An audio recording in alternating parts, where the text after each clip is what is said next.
안녕하십니까. 반갑습니다. 출애굽기 24장 1절로 18절 말씀 따라하시죠. 하나님의 백성이 되려면, 오늘은 출애굽기 24장을 강해하는 날입니다. 출애굽기는 40장입니다. 출애굽기가 40장이면 전반부는 몇 장이 돼야 되죠? 20장 돼야 되겠죠. 근데 꼭 그렇진 않고 1장부터 18장까지가 전반부입니다. 전반부는 이게 애굽에서 홍해를 건너 이제 광야를 지나 시내산에 이르죠. 애굽에서 어디까지 갔다고요? 시내산 가기까지 요 여정이기 때문에 이때는 바로와의 싸움, 10가지 재앙, 그 다음에 홍해를 건너고 군사들이 추격해와서 수장되고, 그리고 광야에서 전쟁이 시작되고, 이제 이런 만나와 메추라기를 먹고 이런 막 변화무쌍한 일이 일어나기 때문에 전반부의 특징은 뭐냐? 움직임이 많다고 하는 거죠. 그래서 이렇게 우리가 전반부는 굉장히 동적이다. 그 다음에 후반부에 들어오면서 후반부는 몇 장부터일까요? 19장이죠. 그래서 후반부는 19장부터 40장까지입니다. 근데 후반부는 뭐냐면 시내산에서 언약을 체결해요. 언약 체결. 그리고 시내산에서 뭐를 지을까요? 하나님의 명령대로 뭘 지어요? 성막을 지어요. 그런데 이 성막이 고정식일까요? 이동식일까요? 이동식. 왜? 계속 이동했기 때문에 구름기둥과 불기둥을 따라 움직이잖아요. 그래서 이렇게 했기 때문에 움직임이 적었어요. 그러니까 이 전반부의 동적인 것에 비해서 후반부는 뭐라고 말해야 될까? 네? 반대니까 정적이다, 이렇게 말할 수 있죠. 그래서 이런 특징을 가지고 우리가 이제 이해하게 되는데, 오늘은 몇 장이라고요? 24장. 그러면 우리 24장은 지금 동적인 부분이겠어요? 정적인 분위기겠어요? 네, 정적인 이제 내용 중에서 우리가 오늘 공부를 하게 되는 거죠. 그러면 이제 24장을 공부하는데 먼저 19장을 시작되는 걸 이해해야 됩니다. 19장에는 어디에 도착했다고 그랬어요? 시내산에. 그 다음에 언약을 체결하려고 하는 하나님의 뜻을 계시해 주십니다. 내가 너희들하고 언약을 체결하겠다. 그러면 하나님을 만나기 전에 우리가 뭐를 할까? 뭐를 해야 될까? 지성을 드리기 전에 옛날 뭐를 했을까? 목욕 재개하는 거죠. 옛날 명절이 오면 뭘 했어요? 명절이 오면 때밀러 가야지. 목욕탕에 옛날 우리는 목욕탕 2번만 갔어요. 목욕탕 갈 수 없을 때 어떻게 했어요? 집에서 물 끓여서 다라이에서 아이들 수세미로 박박 밀었잖아요. 불려가지고. 예, 그 성결 작업이 선행돼야 되는 거예요. 하나님을 만나기 전에 성결 작업해야 돼요. 이제 문제가 뭐냐 하면 벌써 집에서 온라인으로 예배가 6개월 이상 진행되면서 집에서 예배 드리는 사람들이 정장하고 예배 드릴까? 파자마 바람으로 예배 드릴까? 이제 그게 문제가 되는 거예요. 하나님 앞에 설 때 성결하게 이 목욕 재개하는 마음이 있어야 되는데 점점 나태해지기 쉽죠. 그래 나태주가 나오고 그러는 거예요. 근데 우리 집 사람은 이게 뭔 말인지 지금 몰라. 나태주가 뭔지 몰라. 알았어. 다행이네요. 네. 그래서 이제 하나님이 시내산에 임재하셨어요. 근데 임재하셨는데 뭐라고 그러냐면 모세만 가까이 오라. 모세만 접근을 허락하셨어요. 이게 무슨 뜻일까? 모세만 접근해라. 요거는 유일한 중요한 문제예요. 모세가 중보자라는 거예요. 자, 모세는 유일한 중보자예요. 그러면 인류의 유일한 중보자가 누구실까? 이스라엘의 유일한 중보자가 모세예요. 그럼 인류의 유일한 중보자는 누구라고요? 예수 그리스도가 되는 거예요. 그러면 모세는 누구를 예고한 사람일까?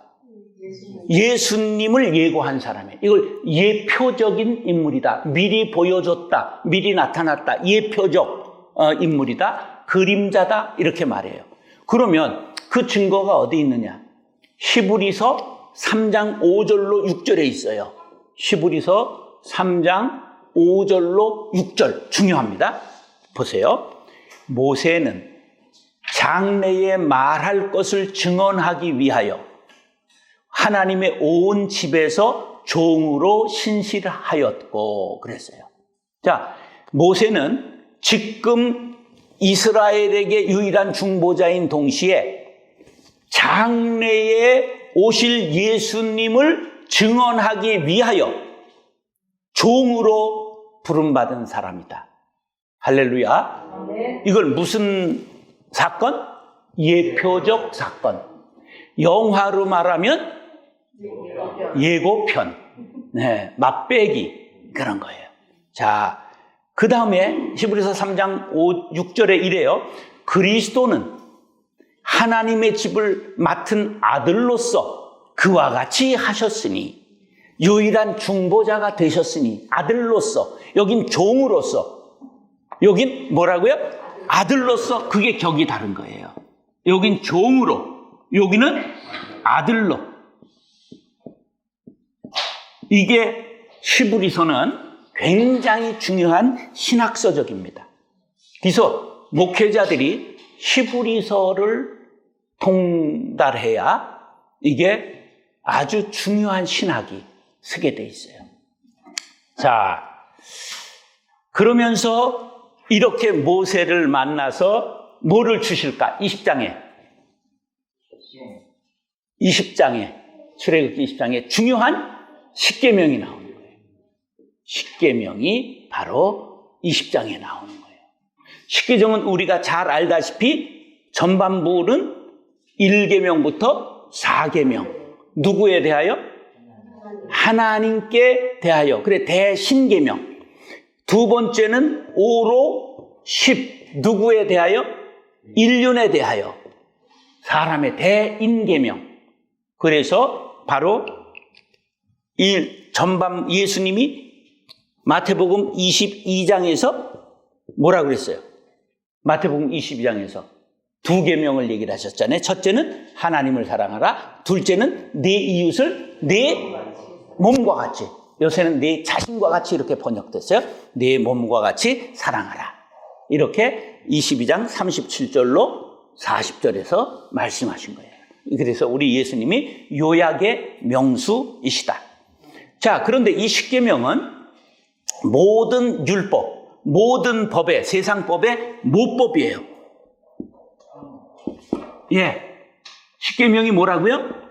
모든 법의 모법이에요. 모든 법의 법 정신이라는 게 중요해요. 모든 법의 정신인 거예요. 그래서 우리가 십계명을 잘 간직해야 돼요. 그래서 10개를 외울 수 있는 사람이 적을까? 적어요. 그래서 예수님이 둘로 요약해 주신 거야. 하나님을 사랑하라. 내 이웃을 내 몸과 같이 사랑하라. 이걸 기억하면 이게 성경 정신이에요. 신앙은, 성경은 31,173개의 절이 있어요. 그러니까 어렵다고 생각해요. 아니에요. 요약하면 쉬워요. 하나님 사랑과 이웃 사랑이에요. 그게 바로 이제 20장에 나오는 십계명. 그 다음에 21장부터 23장까지는 사회법이에요. 시민사회. 이 사람들이 살아가는 사회법을 이제 십계명 다음에 주셨어요. 그래서 이 21장부터 23장에는 몇 가지 법이 나오냐면 70가지 법이 나와요. 70개의 법이 나오는데 그 70가지 사회법, 민법, 형법, 여기서 종을 대하는 법, 사형에 해당되는 죄, 상해배상법, 손해배상법, 약자보호법, 소송법, 절기법 등등 나와요. 그래서 21장부터 23장은 무슨 법이라고요? 사회법이에요. 왜 그러면 하나님이 구체적으로 사회법까지 가르쳐 주실까? 그것은 질서 있는 사회를 위해서. 따라서 사회 질서 유지. 두 번째는 상호 신뢰. 세 번째는 공동체의 안정. 첫 번째는 뭐라고요? 사회 질서 유지. 두 번째, 상호 신뢰. 이 우리 사회가 지금 뭐가 무너졌어요? 신뢰가 무너졌어요. 이쪽에서 얘기하면 이쪽이 안 믿고 이쪽에서 얘기하면 이쪽이 안 믿어요. 양극화됐어요. 나 이런 비극적인 나라가 없다고 생각해요. 만약에 내가 이렇게 설교를 하는데 뒤에서 뻥이야 이런다면 이거 신뢰가 없다면 이 공동체가 될 수 없는 거예요. 아버지가 아들한테 얘기를 하는데 저게 무슨 흉계가 있겠지 이러면 안 되는 거예요. 대통령이 얘기를 하는데 막 뒤에서 막 욕을 해쌓고 또 뭐 이 야당이 얘기를 하면 콩으로 뭐 매주를 쓴다고도 안 믿고 이건 비극적인 사회예요. 상호 신뢰가 무너진 거예요. 그 다음에 공동체가 그렇게 되면 어떻게 돼요? 무너지는 거예요. 그래서 공동체 안정을 위해서 이렇게 사회법 70가지를 먼저 말씀하신 하나님이 오늘 출애굽기 24장에서 오늘 말씀 공부할 24장에서는 하나님의 선민 이스라엘과 하나님과 선민 이스라엘 간의 공식 언약을 체결하는 장입니다. 24장은 뭐 하는 장이라고요? 언약 체결. 자, 그래 언약을 체결하는 거예요. 그 다음에 25장으로부터 40장은 바로 의식법이야. 의식법. 그래서 성막에서 제사하는 법과 그 다음에 절기를 지내는 법에 대해서 25장부터 40장까지 길게 얘기하고 있는 겁니다. 그러면 이제 이게 우리가 요게 들어있으면 출애굽기는 도회가 끝난 거예요. 그런데 여러분들이 또 너무 이런 걸 빠꾸미처럼 알면 목사들이 목회할 때 피곤한 거지. 그래도 아는 것이 신앙생활하기에 굉장히 중요합니다. 자, 오늘 제목 다시 한번. 하나님의 백성이 되려면 그럼 하나님의 백성이 되려면 24장에서 뭐를 체결해야 된다고 그랬어요? 언약을 체결해야 된다고 그랬어요.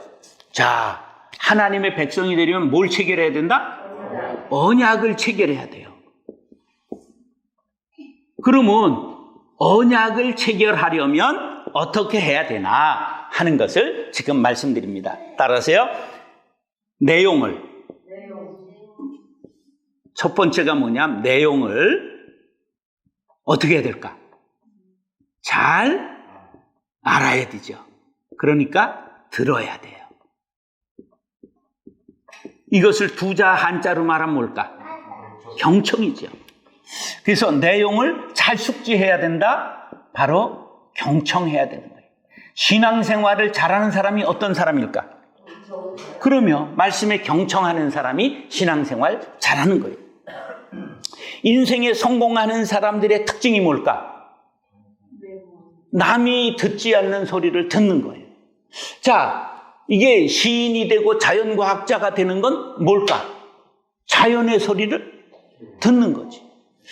세계에서 이 만물 중에서 수많은 건축가들이 있는데 이런 지금 가을 아침 일찍 산숲길을 걸으면 위대한 건축가가 있다는 걸 아세요? 네. 거미가요 얼마나 잘 짓는지 제가 거미줄에 이슬이 반짝하는 걸 찍는 게 꿈이야. 근데 그게 너무 늦게 나가면 이게 다 없어지고 일찍 나가면 어둡고 이거 지금 찍는 게 숙제인데 오늘도 얼마나 크냐면 내 몸만한 거미줄을 찍기는 했는데 잘 나왔는지는 확인을 지금 못하겠어요. 이제 자연 속에서 하나님의 음성을 듣고 우리가 어디에서든지 하나님과 동행할 수 있는 건 듣는 게 중요해요. 공부 잘하는 애들의 특징이 뭘까? 누구 말? 선생님 말씀을 앞에서, 우리 같은 사람은 맨 뒤에 앉았어요. 왜냐하면 제가 중학교 때까지 64번 뭐 이렇게 될 텐데 한 반에 제가 52번 그랬어요. 그리고 이제 반장하고 뭐 우리가 맨 뒤에 앉아서 차렷, 열중시간, 차렷, 경례 뭐 이런 거 하고 했는데 칠판은 이미 초등학교 4학년 때부터 안 보이는 거야. 눈이 나빠가지고. 근데 안경할 돈은 어디 있어요? 내가 이제 중학교 2학년 때인가 이렇게 이미 수학은 초등학교 4학년 때 요거 X가 나와요. 그때부터 X 해버린 거야. 안 보이는데 뭘 어떻게 뒤에서 놀기만 하고. 그래서 공부 잘하는 애들은 어디 앉아요? 앞에 앉아요. 자녀들이 부모님 말씀 잘 들어야 정신을 계승하죠. 책의 내용을 잘 기억해야 되죠. 격언을 버릴 게 하나도 없습니다. 그건 세월과 함께 익어온 민족의 혼이기 때문에 속담과 격언을 마음에 새겨야 됩니다. 자연에 스치는 바람소리에서도 하나님의 음성을 들을 수 있는 사람이 되어야 하는 거죠. 1절 시작. 누구에게 이르시되? 모세에게. 3절 시작.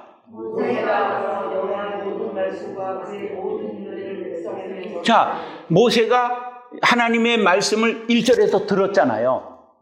모세에게 이르시되 들었잖아요. 3절에 가니까 모든 말씀과 율례를 어떻게 했어요? 전했어요. 어떻게 했기 때문에 전할 수 있는 사람이 돼요? 잘 들었기 때문에, 경청했기 때문에 전할 수 있는 사람이 되는 거예요. 왜 요즘 이렇게 비대면 온라인 시대가 돼서 교회가 혼란하냐? 우리가 잘 들었더라면 자녀들에게, 목장에 전할 수 있어야 정상이잖아요. 자녀들 가정 예배로. 근데 그게 당황하는 거예요. 이 교육이 안 된 거예요. 목사가 있어야 되는 거예요. 교회를 가야 되는 거예요. 그러니까 혼란이 오는 거예요. 우리가 평소 말씀을 읽고 듣고 배워서 숙지하는 사람이 돼야 됩니다. 자, 4절 시작. 모세가 여호와의 모든 말씀을 기록하고. 요새 사람들이 기록할까 안 할까? 요새 필기도구가 필요해요 안 해요? 이게 핸드폰이 사람 배려놨다고. 이게 다 해주니까. 두드리면 나오니까 기록하고 기억하지 않는 거예요. 우리가 반드시 말씀을 기록해야 돼요. 기록한다는 건 뭐 하기 위해서? 기억하기 위해서. 그래서 기억해야 된다는 거죠. 어떤 방법이든 말씀을 기억해야 합니다. 그 잘 듣는 사람들의 특징이지요.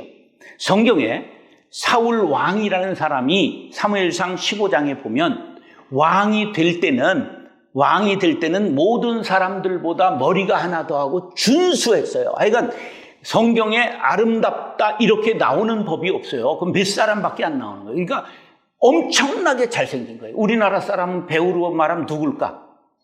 장동건 정도 되는 거예요. 그런데 그가 세월이 가면서 어떤 사람이 됐느냐? 사무엘상 15장 19절에 어찌하여 왕이 여호와의 목소리를 청종하지 아니하고 탈취하기에만 급하여 여호와께 악하게 여기시는 일을 행하였나이까. 누가 한 말이에요? 사무엘 선지자가 책망하는 말이에요. 뭐를 하지 않았다고? 청종하지 않았다. 청종, 듣고 따르는 거죠. 듣고 따르는 것. 청종해야 되는 거예요. 그런데 사도행전 17장에 보면 베레아 교회 신자들이 나와요. 유명하죠? 베레아에 있는 사람들은 데살로니가에 있는 사람들보다 더 너그러워서 간절한 마음으로 말씀을 받고 이것이 그러한가 하여 날마다 성경을 상고함으로. 옛날 성경에는 베레아 신자들이 뭐라고 그랬어요? 신사적이어서 신사들이었단 말이에요. 신사숙녀는 옷 잘 입는 게 아니라 간절한 마음으로 말씀을 받고 그것이 그러한가 하여 계속 묵상하고 상고 살핀단 말이에요. 살펴서 그것을 내 마음에 새기는 사람, 이게 신사적 신자라. 우리가 베레아 교회 신자들처럼 말씀을 잘 듣고 언약 내용을 숙지할 수 있게 되기를 바랍니다. 잘 들어야 지킬 수 있습니다. 잘 듣는 자가 복을 받고 하나님의 백성이 될 수 있다는 사실을 마음 깊이 새기시기를 축복합니다. 두 번째, 따라하시죠. 하나님의 백성이 되려면 약속을, 따라서 약속을 준행해야 합니다. 이 준행하면 뭐가 생각나요? 김준행 장로님이 생각나지. 준행이 뭐예요?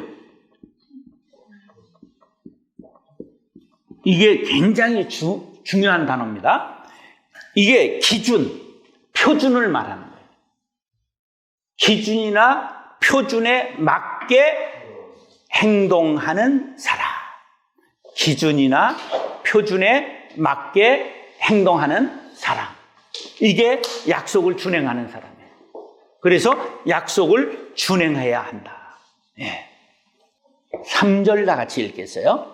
3절 시작. 모세가 와서 여호와의 모든 말씀과 그의 모든 윤례를 백성에게 전하되 그들이 한 것으로 못하여 이르되 여호와께서 말씀하신 모든 것을 우리가 준행하리이다. 자, 모세가 전하니까 백성들이 뭐라 그래요? 뭐 하리이다? 들은 모든 것 전부 준행하겠다 약속하고 있어요. 그 다음에 7절 시작. 언약서를 가져다가 백성에게 낭독하여 그리하니 그들이 이르되 여호와의 모든 말씀을 우리가 준행하리이다. 자, 준행이 몇 번 나왔어요? 2번이라는 건 뭐가? 강조를 뜻하는 거예요. 그래서 성경에서 반복되는 단어에는 늘 뜻이 있는 거예요. 아주 강조하는 거니까. 그래서 반드시 약속을 준행해야 된다. 그런데 성경에서 준행이 되는 단어가 어디에서 처음 나올까? 노아의 이야기에서 나와요. 2번 나와요. 노아 창세기 6장에 나오는데 창세기 6장 끝절 22절에 노아가 여호와께서 자기에게 명하신 대로 다 준행하였더라. 요것은 하고 요것은 안 한 게 아니라 어떻게 했다고? 다 준행했다. 7장 5절에도 다 준행하였더라. 그래서 노아는 뭐예요? 의인인 거예요. 노아는 의인인 거예요. 우리가 누구의 후손이에요? 아담의 후손이잖아. 그런데 아담의 후손이 다 어떻게 됐어요? 홍수 심판으로 죽고 노아의 8 식구만 살아났어요. 노아가 중간 시조예요. 그래서 우리가 노아의 함, 셈, 야벳 중에 어느 족속이에요? 셈 족속인 거예요. 야벳은 백인, 함은 흑인, 셈이 황인이에요. 우리가 노아의 후손이에요. 믿음으로는 누구의 후손이에요? 아브라함의 후손이 된 거예요. 이 노아가 중요한 인물입니다. 노아의 특징은 뭐라고요? 다 준행하였더라. 이게 중요한 거예요, 노아가. 그 다음에 믿음의 조상 아브라함 창세기 22장 18절에 보면 또 네 씨로 말미암아 천하 만민이 복을 받으니 이는 네가 나의 말을 준행하였음이니라. 할렐루야. 그렇잖아요. 노아도 중간시죠. 준행. 아브라함은 믿음의 조상. 뭐? 준행. 이 사람들이 다 뭐 한 사람이라고요? 준행한 사람들이에요. 그러니까 준행이 뭐라고요? 표준이나 기준에 그대로 준하여 행동했다 이거예요. 길이 아니면 가지 말라. 법이 아니면 행하지 말라. 이게 우리가 표준을 따라 기준을 따라 살아가야 될 삶을 뜻하는 거예요. 그럼 여기서 우리가 물을 수 있어요. 그러면 당신의 표준은 무엇입니까?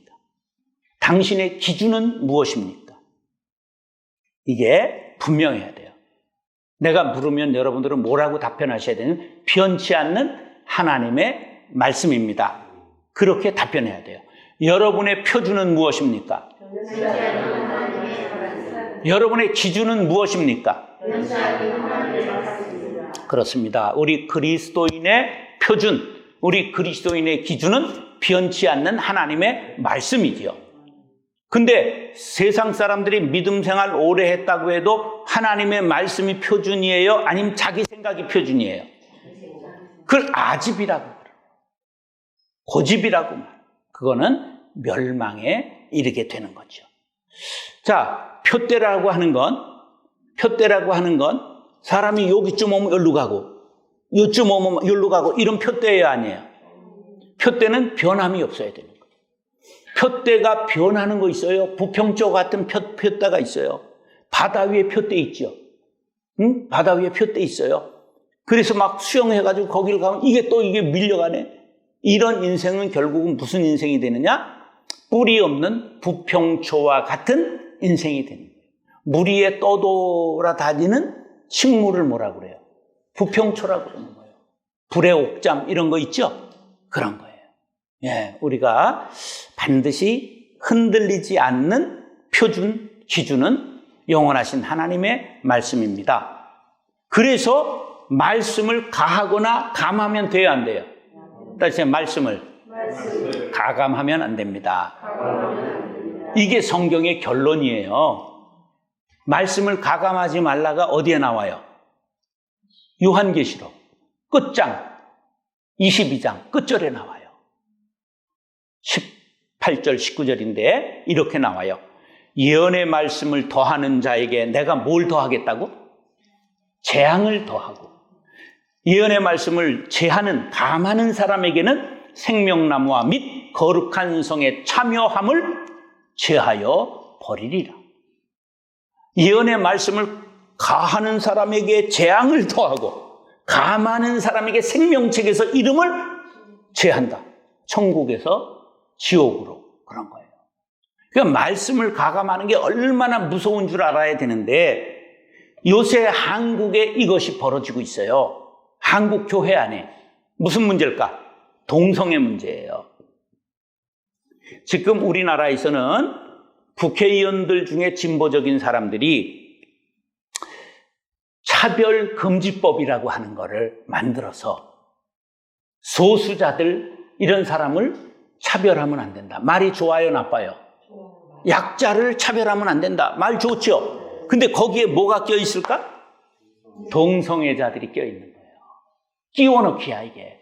그러니까 이게 뭣도 모르게 발의를 하는데 누가 발의를 하느냐? 지역 국회의원들이 발의를 하지 않고 정의당하고 민주당의 비례대표 초짜들이 하는 거야. 왜 그럴까? 지역 대표들이 했다가는 기독교인들한테 다음번에 다 떨어지니까 표를 못 받아요. 그런데 국회의원들은 품앗이 발의를 해요. 그래서 내가 법을 발의하잖아? 그러면 품앗이로 나 할 때도 너 해줘. 그래서 그냥 보지도 않고 사인을 하는 거예요. 그게 국회에 올라가서 표결하면 통과되어 버리면, 그러면 법이 되면 동성애가 죄다, 성경에 있는 걸 설교를 못하게 되는 거야. 그리고 집안에는 누가 들어올 수 있어요? 며느리가 남자가 들어올 수 있고 사위가 여자가 들어올 수 있는 거예요. 우리가 성소수자를 성경처럼 돌로 때려 죽여라 하지는 않아요. 왜? 예수님의 세법은 원수도 사랑하라 그랬기 때문에. 그래, 사랑하는 것하고 법을, 기준을 바꾸는 것하고는 다른 거예요. 우리가 성경에 나와 있는 동성애는 죄라고 하는 거, 하나님은 남녀를 만드셨는데 중간성이 있다는 거예요. 두 가지 성이 있다는 거예요. 이런 것들 안 된다는 거죠. 그래서 우리 한국에 지금 큰 이것이 시험으로 작용하고 있습니다. 여러분들 꼭 기도하셔서 이번에 국회에서 악한 일이 일어나지 않도록. 이거 되면서부터는요, 어떻게 되느냐? 동성애자들이 남자가 둘이 와서 우리 결혼하는데 주례해 주십시오. 목사님한테 그랬어. 난 안 합니다. 걸려요. 차별했잖아. 이런 악하고 무서운 일들이 지금 세상에 바닥에서 벌어지고 있는 거예요. 실제로 미국에서 일어났던 일들이에요. 여러분 꼭 기도하셔야 됩니다. 우리가 표준을 바꾸면 안 됩니다. 따라서 하나님의 백성이 되려면 하나님의 백성에게 약속을 준행해야 합니다. 약속을 준행하여 이 준행이 얼마나 중요한 건지 기억하셨죠? 마지막으로 따라하시죠. 하나님의 백성은 하나님의 백성은 하나님을 하나님을 가까이 해야 됩니다. 자, 우리가 하나님을 섬기는데 가까이 해야 돼요. 자, 가까이 가는 걸 무슨 촬영이라고 그럴까? 근접 촬영이라고 그러지. 예? 근접 아세요? 접사. 제가 꽃 사진을 찍으니까 근접, 접사하는 걸 좋아하잖아요. 가까이라는 근접. 예. 우리가 하나님의 언약을 체결해서 하나님의 백성이 됐어요. 그럼 백성이 된 거로 끝난 게 아니라 친백성, 친아버지와 친아들 사이가 돼서 늘 어떻게 해야 된다고요? 가까이 해야 된다. 자, 하나님의 백성이 됐는데 만나지 않고 대면하면 될까요? 대면이 뭐예요? 친밀성이 없고 어색한 관계를 대면하다 그렇게 말해요. 아버지하고 대면한 사람이 이 세상에는 많아요? 엄청 많죠. 엄마하고는 대면한 사람이 비교적 적지요. 예. 그건 모성애가 강하기 때문에. 난 요새 우리 백봉 오골계 때문에 굉장히 모성이 얼마나 무서운가. 저게 지금 40일 정도 품고 있는 거예요. 언제 저거 달걀을 치울 수가 없네. 지금 또 늘어나서 6알인가 7알이 또 됐어요. 매일 낳고 품고 둘은 나오다가 죽었어요. 그래서 저걸 병아리를 보는 게 우리의 소원은 정말 병아리예요, 병아리. 근데 이게 저걸 헤쳐버릴 수도 없고 막 암탉이 몸뚱아리가 절반이 됐어요. 막 털이 막 뽑혀요. 저거를 그냥 알을 뺏어버릴까 살리려고. 그런데 또 전문가가 오더니 그냥 놔두라고. 그래요, 놔둬보라고. 그래서 저걸 만들어 주려고 그래요. 그냥 저게 흙 돌바닥에 있어요.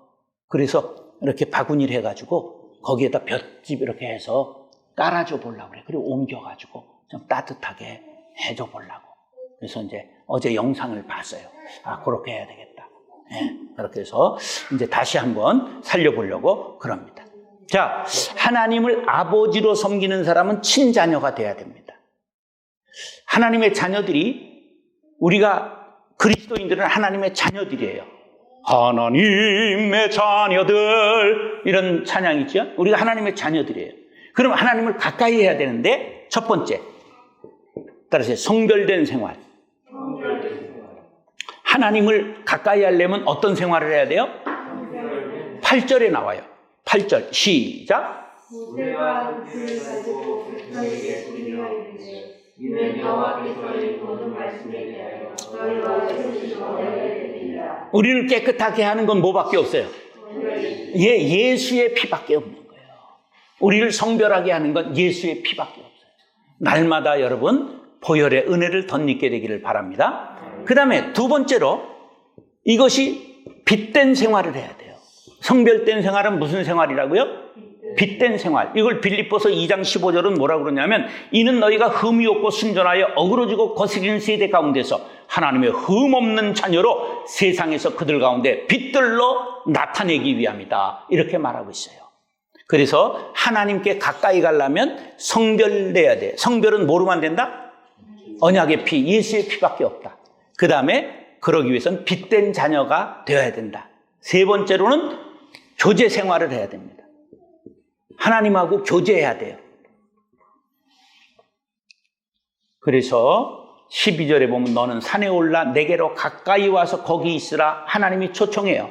모세가 15절에 보니까 산에 올라가요. 16절에 보니까 7째 날에 여호와께서 모세를 부르시니라. 올라와라 그래놓고 며칠간 묵혔어요. 엿새간 묵혔어요. 이건 뭐냐면 하나님이 침묵하신 건 우리에게 인내를 가리키는 거예요. 하나님을 만나기 위해서는 뭐 해야 돼요?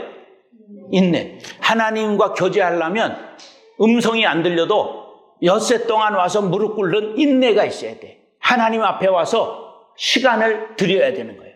하나님. 그리고 침묵하고 있으면 하나님이 만나주시는 거죠.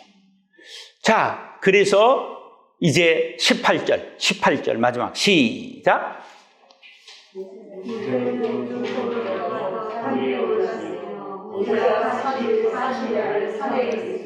하나님하고 며칠 교제했어요? 그런데 40일간 산에 있었는데 이것이 신명기에는 40일 동안 뭐 했다고 그랬을까? 금식했다고 나와요. 금식했어요. 그러니까 하나님하고 가까이 하기 위해서 간절했다는 거예요. 금식이란 간절했다. 그래서 야고보서 4장 8절에는 하나님을 가까이 하라. 그리하면 너희를 가까이 하시리라. 할렐루야. 우리가 하나님을 가까이 하면 하나님이 어떻게 하신다고? 우리를 가까이 해주신다. 그러면 우리는 하나님을 늘 가까이 하기 위하여 기도하고 말씀 묵상하고 하나님 앞에 무릎으로 가까이 나아가야 됩니다. 마지막으로 그러면 우리가 하나님의 백성이 됐어요. 그러면 이제 가까이 늘 나아가야 되잖아요. 그럼 무슨 생활을 해야 되느냐? 예수님을 대신해서, 하나님을 대신해서 선한 생활을 해야 돼요. 선행을 베풀어야 돼요. 그리스도인들의 모습은 착한 행실에 있어요. 우리 그리스도인들이 한국에서 지금 왜 문제가 돼요? 선행을 하지 않기 때문이에요. 착한 행실을 해야 된다. 그런 얘기예요. 이것을 디도서 2장 14절에 이렇게 말합니다. 중요한 말씀이에요. 그가 우리를 대신하여 자신을 주심은, 누가 우리를 줘요? 하나님이 예수님을 주셨어요. 그것은 모든 불법에서 우리를 속량하시고 우리를 깨끗하게 하사 선한 일을 열심히 하는 자기 백성이 되게 하려 하십니다. 이건 옛날엔 친백성이라고 그랬어요. 친백성. 우리가 하나님의 친백성이 되기를 원하면 뭘 해야 된다? 선한 일을 열심히 해야 된다. 할렐루야. 자, 정리하겠습니다. 하나님의 백성이 되려면 뭘 체결해야 돼요? 자, 그럼 언약을 체결하기 위해서는 뭐를 해야 돼요? 내용을 잘 들어 경청하는 생활해야 되는 거고요. 두 번째, 약속했으면 어떻게 해야 돼요? 준행해야 돼요. 그 다음에 세 번째, 하나님의 백성이 됐어요. 그럼 어떻게 해야 돼요? 가까이 하는 생활해야 된다. 가까이 하는 생활 4가지. 성별되어야 된다. 빛된 생활해야 된다. 교제에 힘써야 된다. 선행을 해야 된다. 이것이 바로 하나님의 백성들이 갈 길이다. 할렐루야. 기도하겠습니다. I heard an old story, how a Savior came from glory, how He gave His life on Calvary to save someone like me. I heard about His groaning, of His precious blood's atoning. Then I repented of my sin and won the victory. Oh, victory in Jesus, my Savior forever. He sought me and He bought me with His redeeming blood. He loved me ere I knew Him, and all my love is due Him. He plunged me to victory beneath the cleansing flood.